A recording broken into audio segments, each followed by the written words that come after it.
Mesdames, Messieurs, bonsoir. Merci de nous recevoir chez vous et bienvenue sur cette nouvelle édition d'information sur la télévision Labari. Comment alléger les souffrances des populations pendant le Ramadan qui s'approche? Le ministère du Commerce s'active à trouver des solutions. À cet effet, un prix plafond du riz importé a été fixé pour une période de 6 mois. Une décision du ministère du Commerce appréciée par les associations des consommateurs et les syndicats de commerçants. C'est dans un reportage signé Boubacar Ibrahim. Dans le but d'alléger le quotidien des Nigériens pendant le mois venu de Ramadan, le ministère du Commerce et de l'Industrie a décidé de la fixation d'un prix plafond sur les sacs de riz de 25 kg. Une décision plutôt bien accueillie par les associations de consommateurs qui disent seulement craindre pour un suivi de l'exécution effective. C'est devenu une coutume dans ces pays. Chaque année qui est fait à la veille de Ramadan, donc on réunit un comité avec toutes les parties prenantes. Pendant tout ce temps, on prend des engagements, il n'y a aucun suivi et par la suite maintenant, ça devient du bluff, oui. Et c'est ça qu'on ne peut pas comprendre, oui. On ne peut pas comprendre devant des autorités compétentes. Les commerçants prennent des engagements, mais sur le terrain, ce qui se passe, c'est autre chose. Ça, ce n'est pas du tout normal. Je pense que cette fois-ci, il faudrait vraiment que ça soit concrétisé, que les gens respectent vraiment la population, puisque vous savez très bien que vraiment les paysans ou bien la population d'une manière générale est en train de souffrir compte tenu de ces sanctions infligées par la CEDEAO. Je pense que c'est une occasion de se racheter cette fois-ci, que le commerçant respecte à la lettre. Pour un des syndicats des commerçants importateurs-exportateurs, cette décision, malgré ses revers, fera l'objet d'application. L'État a pris une décision, on ne peut rien. Mais l'État est visionnaire aussi, d'une part, parce que toutes les importations de riz regardent des difficultés à l'achat, sur la ligne maritime, au port, sur le corridor, et il y a un problème d'insécurité. Peut-être c'est pour promouvoir la production nationale. Il faudrait que nous ayons le cœur de pouvoir produire. Ce qui est fait, et c'est pour une période de 6 mois. Nous allons voir dans la pratique ce que cela va donner. Vraiment, comme je l'ai dit, nous nous réjouissons. Les commerçants, ils vont respecter, parce que c'est le riz 5% et 25%. À savoir enfin que d'après certains commerçants qui ont préféré garder l'anonymat, la décision du ministère est unilatérale et hâtive parce qu'elle n'a pas été prise en tenant compte des paramètres d'après lesquels des commerçants revendeurs se seraient déjà approvisionnés en achetant le sac plus cher que le prix déjà fixé par le ministère. Par rapport toujours à cette décision prise par le ministère du Commerce hier, fixant donc un prix plafond du riz importé pour une période de 6 mois, je propose de suivre la réaction de quelques citoyens interrogés ce matin par une de nos équipes. C'est trop facile de rester dans un bureau, s'entendre avec les commerçants, mais la réalité est toute autre sur le marché, dans les quartiers, les boutiquiers du quartier et tout, la réalité est toute autre. Donc il faut aller au-delà de cette mesure, il faut accompagner la mesure avec des brigades qui vont surveiller effectivement si la fixation est respectée par les commerçants. Et vous voyez, en plus de cela, moi je pense que les nouvelles autorités doivent faire beaucoup plus, parce que ça c'est une entente entre elles et les commerçants.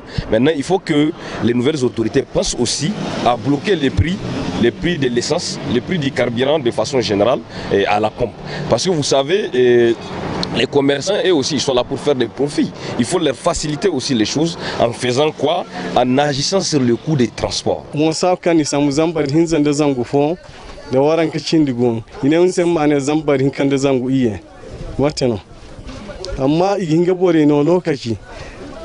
iginga bore no lokaci ba semen fo yin kamine to bor kuma guge ginga jinaze na ne da stock ko farta adde irgin bore zebu irmo tile irga zebu wali si zebu adde irgin bore zebu irmo irga zebu ya dinno ni gomma di zebu irga zebu amma o kan dirnere ya cin piro kashi irse ya cin di ine irma nere ya din in nere ir kwalir ma dei irma ndu zebu ni be kan ya cin ga asite wala gate amma dirma ine idin bore kan gon hayo kan girga sambu di stebu irmo tile nerga zebu. Le prix du riz sur le marché, mais apparemment, il n'y a rien de changé.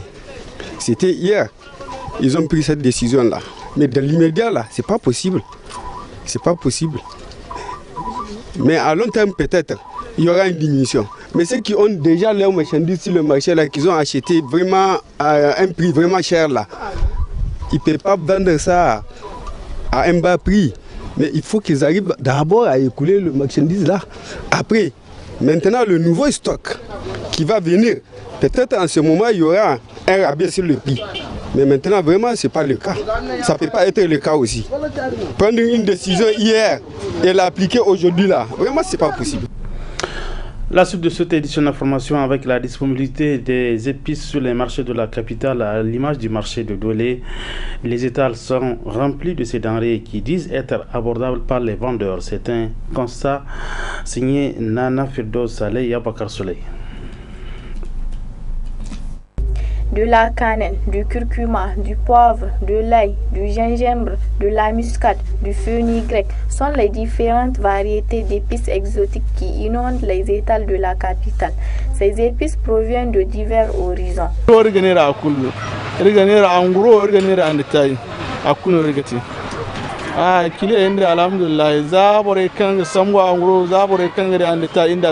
Nous vendons en gros et en détail.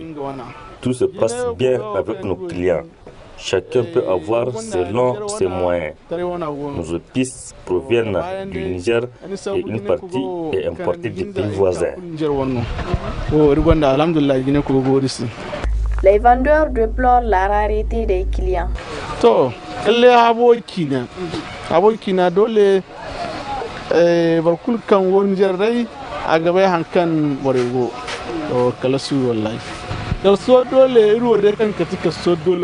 Les épices sont bien disponibles, mais c'est la clientèle qui fait défaut, vu la situation du pays.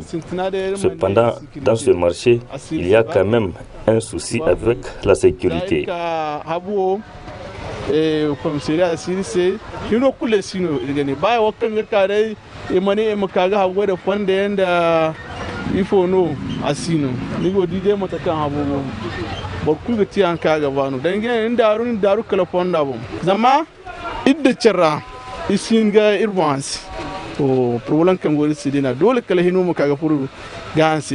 Ainsi, les épices ne sont plus des simples condiments, elles sont le reflet de la diversité culturelle de l'art culinaire africain, d'où l'importance de leur utilisation. Un autre sujet de reportage qui nous amène à la découverte de la commercialisation du miel et ses vertus. Suivez plutôt. Pratiquée depuis la nuit des temps, l'apiculture est une technique de l'élevage des abeilles en vue de l'obtention du miel et de la cire. Cette activité diffère selon la zone, le climat et le niveau de développement économique. La commercialisation du miel est rentable, comme l'expliquent ces revendeurs.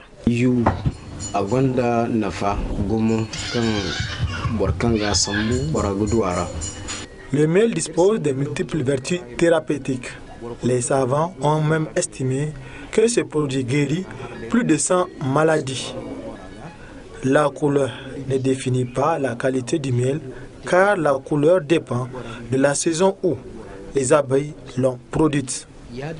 Même si le miel est associé à notre produit, il garde toujours ses vertus.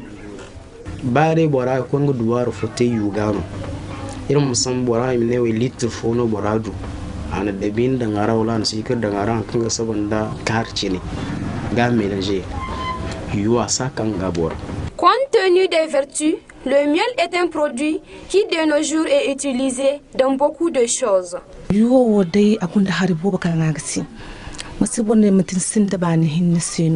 Le miel permet de guérir beaucoup de maladies.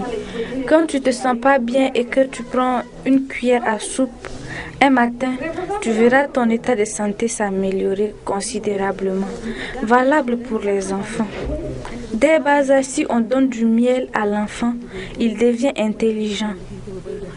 Même les médecins confirment cette vertu du miel. C'est aussi conseillé aux femmes enceintes. Cette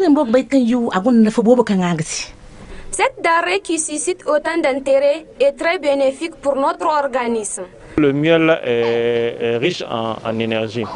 Énergie parce que quand vous prenez 100 grammes de miel, vous avez à peu près 80 grammes de glucides et les glucides sont des aliments énergétiques. Donc autrement dit, le miel est un aliment énergétique. Maintenant, en plus de cela, vous avez également d'autres éléments qu'on retrouve dans le miel, et notamment des sels minéraux. Parmi les sels minéraux qu'on va retrouver dans le miel, vous avez des sels minéraux comme le potassium. Donc vous avez du potassium dans le miel et le potassium est également important. Maintenant, autre élément, parce que le miel, c'est un aliment qui est produit par des animaux à partir des fleurs. Donc c'est pour ça que dans le miel, on retrouve certains éléments qui sont importants, qu'on appelle les flavonoïdes si vous voulez. Et ces éléments sont extrêmement importants parce qu'ils permettent au miel de prévenir un certain nombre de maladies.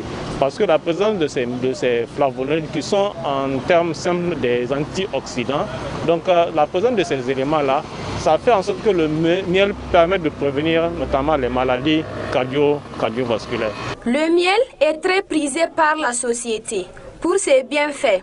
Un savant allemand du nom d'Albert Einstein a même indiqué que si la production du miel s'arrête pendant 40 ans, c'est l'humanité qui disparaîtrait. Du sport dans cette édition et de la natation, fin hier après-midi d'un stage de formation des officiels de natation, une activité organisée par la Fédération nigérienne des sports nautiques qui s'est achevée sur une note de satisfaction générale.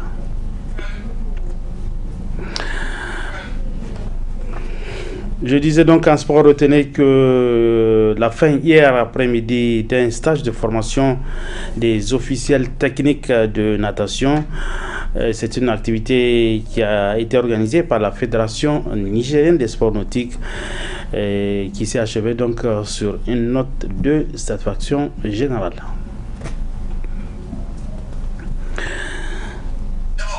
Organisé par la Fédération nigérienne des sports nautiques sous l'égide de la solidarité olympique à travers le COSNI, ce stage de formation des officiels techniques de natation a pris fin ce mercredi 21 février 2024. Occasion pour la vingtaine de participants de remercier l'expert pour les connaissances acquises pendant la session. On remercie monsieur l'expert de tout ce qu'il vient de faire pour nous. Il vient de nous remettre ce qu'on a mérité, comme les attestations avant les diplômes, qu'on attend incessamment aussi, pour qu'on puisse bien servir. Et sur ce, je dis en tout cas merci monsieur le président de la Fédération nigérienne des sports nautiques, et que cela doit servir aussi à d'autres fédérations pour qu'ils puissent emboîter le pas, pour que la formation en tout cas soit partout dans toutes les disciplines. S'adressant aux bénéficiaires, l'expert s'est réjoui de la qualité de l'organisation, couplée à la qualité des participants, tous du niveau 2. Le travail a été très facilité. Je juge qu'on a bien communiqué. Sans complexe, vous avez pu animer le cours. On a pu échanger pour grandir ensemble. Et pour ça, je vous félicite et je vous remercie de m'avoir facilité le travail. Cette attestation-là, la formation qu'on a suivie là, ce n'est pas la finalité.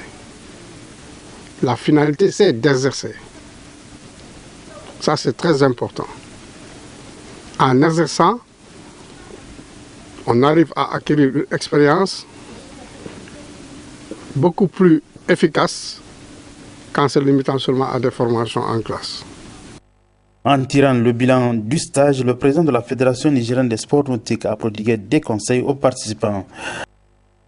Nous en avons très sincèrement besoin, surtout aujourd'hui où nous avons amorcé une dynamique qui nous amène à organiser régulièrement des compétitions et aussi envisager, comme je le disais à l'ouverture, inscrire le nom de nos officiels sur les listes internationales.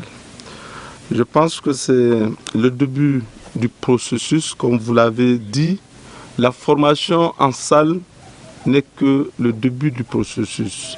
Il nous reste beaucoup à faire à travers l'organisation des activités pratiques, notamment des compétitions de natation, pour vous mettre en application, en exercice.